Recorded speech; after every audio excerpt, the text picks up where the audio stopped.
ভেবেছিলাম যে আপনাদের ঈমান অনেক মজবুত হয়ে গেছে, কিন্তু এখন তো কোনো ভয়ের কারণ নাই। কথা বললে কথা বলতেছে আমরা, ভয় থাকলে আমাদের হবে, অ্যারেস্ট করলে আমার হবে, জোরে বলেন ঠিক কিনা? গুলি করলে আমাকে করবে, আপনাদের না। এরপরেও আপনারা উচ্চারণ করতে সাহস পাচ্ছেন না। এইরকম দুর্বল ঈমান নিয়ে ইসলাম কায়েম করা সম্ভব নয়। বন্ধুগণ, ইসলামী আন্দোলন করে মুসলমান, এই ইসলামের ভিতরে অনেকগুলি দল হয়েছে, জোরে বলেন ঠিক কিনা? হয়েছে না? একটি দল থাকা দরকার ছিল ইসলামের জন্য। আপনি দেখেন, শুকনা একটা গাছের শুকনা পাতা,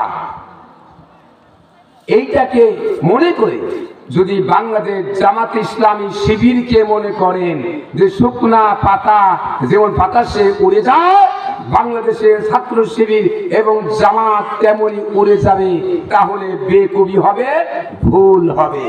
ধরে বলেন ঠিক কিনা? একটা গাছের শিকড়বিহীন, মূলবিহীন গাছ, শিকড়বিহীন গাছ অল্প বাতাসে উপড়ে পড়ে যায়। ধরে বলেন ঠিক কিনা? মূলবিহীন দল, শিকড়বিহীন দল অল্প আঘাতে মাঠ ছেড়ে পালিয়ে যায়। জোরে বলেন ঠিক কিনা? তার প্রমাণ 2013 সালের 5ই মে ইসলামকে হেফাজতের নামে নিজেদেরকে শাপলা চত্বর থেকে হেফাজত করে পালিয়ে গিয়েছিল। এইরকম দুর্বল ঈমান নিয়ে ইসলামকে হেফাজত করা যাবে না। জোরে বলেন ঠিক কিনা? ইসলামকে হেফাজতের জন্য একটা দল বাংলাদেশে আছে, পারফেক্ট দল। সেই দলটি শহীদ হতে পারে, জান দিতে পারে, মাল দিতে পারে, সকল কিছু বিসর্জন করতে পারে। সেই দলের নাম হলো বাংলাদেশ জামাত ইসলামী। ঠিক কিনা? ইসলামের মূল হলো কালেমা তাইয়্যিবা, মূল হলো কোরআন, মূল হলো হাদিস। এর শিকড় মাটির অনেক নিচে চলে গিয়েছে, সাতবক জমিনের নিচ দিয়ে মহাশূন্য পাড়ি দিয়ে আর সে আজিমে চলে গেছে। এ মূলকে উৎখাত করা যাবে না। আমার ভাইরা, আল্লাহ পাক এই জন্য বলেছেন যে তোমরা আমার দ্বীন জমিনে কায়েম করো। আল্লাহ পাক বলছে আমার গোলামি করো, আনুগত্য করো, তাগুতকে বর্জন। আল্লাহ রাব্বুল আলামিন বলেন, ইয়া আইয়ুহান নাসু উবুদু রাব্বাকুমুল্লাযী খালাকাকুম ওয়াল্লাযীনা মিন ক্বাবলিকুম লাআল্লাকুম তাত্তাকুন। আনুগত্য করো, গোলামি করো তোমার সেই প্রভু যিনি তোমাকে সৃষ্টি করেছে, তোমার পূর্বপুরুষদের সৃষ্টি করেছে, সেই আল্লাহর গোলামি করো। গোলামি করার মাঝেই বান্দার শান্তি, গোলামি না করার মাঝেই বান্দার শান্তি। মানুষ শান্তি চায়, কি বলেন ঠিক কিনা? সারাদিন খেত খামারে কাজ করে রাত্রির একটা নিরাপদে ঘুমাতে চায়। একটা রিক্সাওয়ালা, কুলি মজুরি, ভ্যানওয়ালা সারাদিন পরিশ্রমের পরে অফিসে চাকরি যে করে, তারাও রাত্রে আরামে নিরাপদে ঘুমাতে চায়, শান্তি চায়। যদি বলেন ঠিক কিনা? শান্তি চায়। তো শান্তির জন্য মানুষ পাগল পাড়া হয়ে ঘুরছে, কোথায় পাবো শান্তি? তাই ছুটে চলছে তারা রাশিয়ার দরজা, ভাবছে হয়তো শান্তি বুঝিয়াছে রাশিয়া, আসলে কোথাও নাই। ভাবছে হয়তো শান্তি আছে আমেরিকার দরজা, ছুটে চলছে সেদিকে। হয়তো শান্তি বুঝি পাওয়া যাবে ভারতের দরজা, ছুটে চলছে সেদিকে। আসলে শান্তি কোথাও নাই। আমেরিকা লেফাবাদ রুস্ত করে শান্তির একটি পরিপূর্ণ কেন্দ্র হিসাবে নিজেকে দেখাচ্ছে। আসলে তাদের ভিতরে যে কি, যারা সেখানে গিয়েছেন তাদের চোখে ধরা পড়েছে। পত্র প্রতিজ্ঞা যারা পড়েন, খবর শোনেন, তাদের চোখে ধরা পড়েছে। আমি এই কথাটি মাঝে মধ্যে বলে থাকি। একটা পুকুরের ভিতরে কতগুলা ছেলে কুকুরকে ডুবাচ্ছিলেন, আর পুকুরের পাশে একটা যুবক চুপ করে বসেছিলেন। ওই রাস্তা দিয়ে একজন ভদ্রলোক যাইতে মন্তব্য করলেন, পুকুরের ভিতরে কুকুরকে যারা ডুবাচ্ছে এরা হলো দুষ্ট, আর পুকুরের পাশে যে ছেলেটি বসে আছে এই ছেলেটি সব চাইতে ভদ্র। ছেলেটি শুনে বললেন, আমারে ভদ্র বলবে, আমারে শালা, তা না হলে আমি দেখাই দিতাম কেমন কায়দার ভদ্র। যদি আমার আজ না আমার জ্বর, আজ কয়েকদিন ধরে আমার জ্বর, তা না হলে আমি দেখাই দিতাম কেমন কায়দার ভদ্র। যে আমেরিকাকে মানুষ সভ্য বলে, আমেরিকা একটু চোখ পাকড়ির বলে দিল, দেখে নাও আমরা কতখানি সভ্য, একটু চোখ পাকড়ি ভালো করে দেখে নাও। শান্তি আমেরিকাতে নাই, শান্তি ভারতে নাই, শান্তি মালয়েশিয়া নাই, শান্তি ব্রিটেনে নাই, কম্বোডিয়া নাই, ভিয়েতনাম নাই, পৃথিবীর কোন জায়গা শান্তি নাই। রাশিয়ার গর্বাচের প্রেসিডেন্ট তিনি বলেছিলেন, আমি সব সমান করে দিব, সমভাবে খাওয়াবো, শান্তি দিব। পারছিল কি?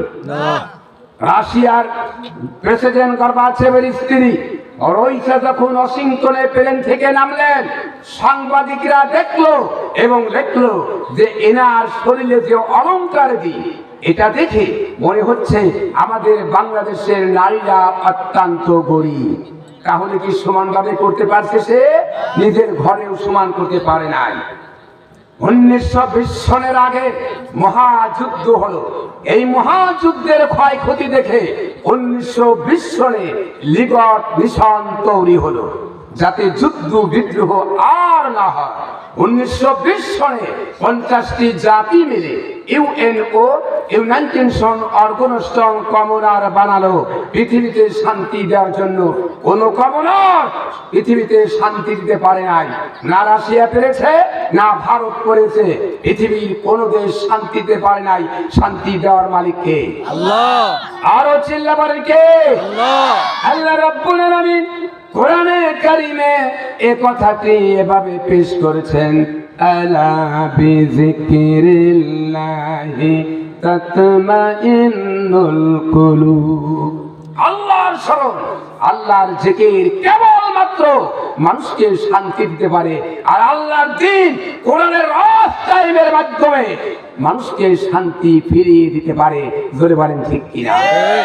আমার ভাইরা, কোরআন যদি রাষ্ট্রীয় পর্যায়ে আসে, কোরআন দিয়ে যে সংবিধান চালু হয়, তাহলে মানুষ চুরি বন্ধ হবে, ডাকাতি বন্ধ হবে, জিনা ব্যভিচার থাকবে না, নারীকার অলংকার দিয়ে পরে দিনে রাত্রে একাকী চলবে, কোন রকম সমস্যার সম্মুখীন হতে হবে না।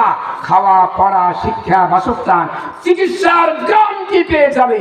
কোরআনে কারীম বলছেন, فمن تبع هداي فلا خوف عليهم ولا هم يحزنون। আল্লাহ রাব্বুল আলামিন কোরআন বলেন, আমাকে যারা মানবে, আমাকে মেনে যারা চরিত্র গঠন করবে, আমাকে দিয়ে যারা সমাজ ব্যবস্থা কায়েম করবে, রাষ্ট্র চালাবে, সংবিধান চালাবে কোরআন দিয়া, তাদের কোনো ভয় নাই, তাদের কোনো চিন্তারও কারণ নাই। সেই কোরআন আজ কায়েম হোক চান না আপনারা? বাংলাদেশে শুধু এসেছে, ঘরে বসে থাকার সময় নাই, সময় লাগাতে হবে। ইসলাম বিদ্বেষীরা তারা ঘুমকে হারাম করে দিয়েছে।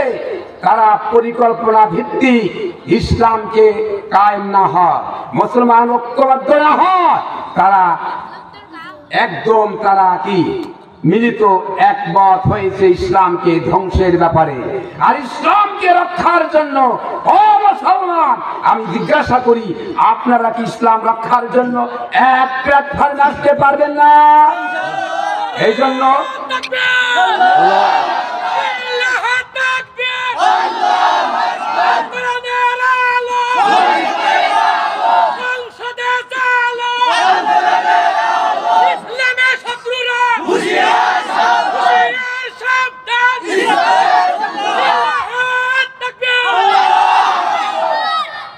জন্য আমি বলতে নিয়েছিলাম, কোরআন যেন কায়েম না হয়, কোরআন দিয়া সংবিধান চালু না হয়।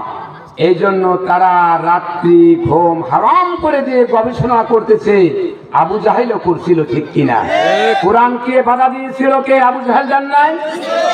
আল্লাহর নবী ঘরের ভিতরে শুয়ে আছেন, চতুর্দিকে কাফের বেঈমান ঘেরাও করেছে।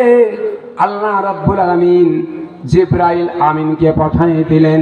জিবরাইল আমিন এসে বললেন, রাসূলুল্লাহ, আল্লাহ পাক আপনাকে সালাম জানিয়েছে, আর হিজরতের জন্য তাড়াতাড়ি চলে যান। অর্ডার হয়েছে আল্লাহর হাবিব হযরত আলীকে ডেকে বললেন, আলী রে, আমি তো হিজরতে যাচ্ছি। কাফির বিমানদের টাকা পয়সা, স্বর্ণ রূপ্য, কাগজপত্র, দলিলপত্র টোপলার ভিতরে রেখে গায়ে নাম লিখে লিখে আমার কাছে দিয়েছে। সকালবেলা কাফেরের বাড়িতে গিয়ে নাম দেখে দেখে তাদেরকে দিয়ে দিবে। হযরত আলী বললেন, ইয়া রাসূলুল্লাহ, ইয়া হাবিবাল্লাহ, চিন্তার কারণ নাই, তাড়াতাড়ি বেরিয়ে যান। আপনি চলে যাওয়ার পরে আপনার বিছানার উপরে আমি আলী, আপনার বিছানার উপরে আপনার চাদর মুড়ে দিয়ে আমি আলী শুয়ে থাকবো। আর সকাল বেলা কাফির বেঈমানেরা ঘরে প্রবেশ করে মুহাম্মদ মনে করে তরবারি দিয়ে আঘাত করে দুখণ্ডিত করে দিবে। আমি আলীর মনে কষ্ট থাকবে না, কোনো যন্ত্রণা থাকবে না। আমি আলীর মনে এটাই সান্ত্বনা হবে যে আমি আলীর জীবনের বিনিময়ে আল্লাহর নবী দুনিয়া বেঁচে আছে।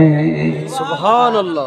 নবীজি এক মুষ্টি বালু নিলেন, দম করলেন, পড়লেন, পড়েন সবাই, ও মা রমাইতা ইয রমাইতা ওয়ালাকিন্নাল্লাহ রমা।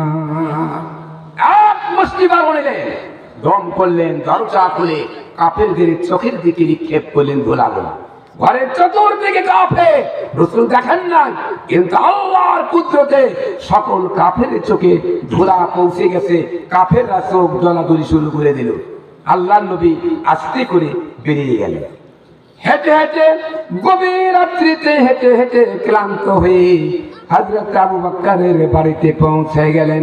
দরজা লক করলেন, বললেন, আবু বকর, একটা ডাকের সাড়া দিয়ে দরজা খুলে গেল। আল্লাহর হাবিব বললেন, আবু বকর রে, গভীর রাত্রে বাড়ি আসলাম, একের বেশি দুইটি ডাক দেওয়া লাগে নাই, তুমি কি বিছানা ঘুমাও নাই? হযরত আবু বকর বলেন, বহুদিন পূর্বে আপনি বলেছিলেন হিজরতে যাওয়া লাগতে পারে। ওই দিন থেকে আমি ভাবলাম কোন দিন, কোন সময়, কোন রাত্রিতে বিশ্ব নবী এসে আমার দরজার সামনে আবু বকর বলে ডাকাডাকি করবে, উঠতে দেরি হয়ে যাবে, রাসূলের সঙ্গে বেয়াদবি হবে। এই জন্য ওই দিন থেকে বিছানা ঘুমায়া দরজার সাথে কান আর পিঠ লাগায়া হেলান দিয়া ঘুমাতা। সুবহানাল্লাহ। কোরআনের রাস্তায় জন্য রাসূল কষ্ট করেছেন, হিজরত করতে হয়েছে, ঠিক কিনা? আল্লামা সাঈদী কোরআনের দাওয়াত দেওয়ার অপরাধে তাকে কি করেছিল? কারাগারে 13টি বছর তার অত্যাচার করেছে। শারীরিক নির্যাতনের পরে এরপরে ভারতে গেলেন। বাংলাদেশ আওয়ামী সরকারের 6 জন প্রেসিডিয়াম সদস্য ভারতে গেলেন সাঈদীর হত্যার 17 দিন পূর্বে। গোপনীয় বৈঠক করলেন ভারত সরকারের সাথে, যে বাংলাদেশের জামাতের নেতাদেরকে সব ফাঁসি দিয়েছে, একমাত্র আল্লামা সাঈদী আছে। আমেরিকা যেদিকে তাকা সেদিকে উঠে যা। অতএব বাংলাদেশের অবস্থা শোচনীয়। যদি ক্ষমতার বদল হয়ে যা, আল্লামা সাঈদী জেল থেকে ফিরে এসে টেকনাফ থেকে তেতুলিয়া পর্যন্ত আবারও কোরআনের দাওয়াত দিয়ে মাঠ গরম করবে। এই ভয় তাদের ভিতরে কাজ করেছিল। ভারত সরকার বলল, চিকিৎসার নামে ইনজেকশন বিষ প্রয়োগ করে হত্যা করো। বাংলাদেশের 6 জন প্রেসিডিয়াম সদস্য এসে চিকিৎসার নামে নাটক করে পিজি হাসপাতালে আল্লামা সাঈদীকে ইনজেকশনের ভিতরে বিষ প্রয়োগ করে হত্যা করেছে। শুধু হত্যাই করে নাই, রাজধানীতে তার জানাজা করতে দেওয়া হয় নাই। সরকার ভেবেছিল এখানে যদি জানাজা হয়, বিভিন্ন দেশ প্রদেশ থেকে, বিভিন্ন জেলা উপজেলা থেকে কোটি কোটি লোক আসবে।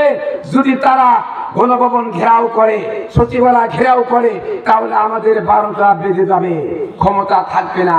এই জন্য তড়িৎ করে পেটোয়া বাহিনী, পুলিশ বাহিনীকে দিয়ে পিরোজপুরে নিয়ে জানাজার তারা করিয়েছিল। চলে বলেন ঠিক কিনা? তার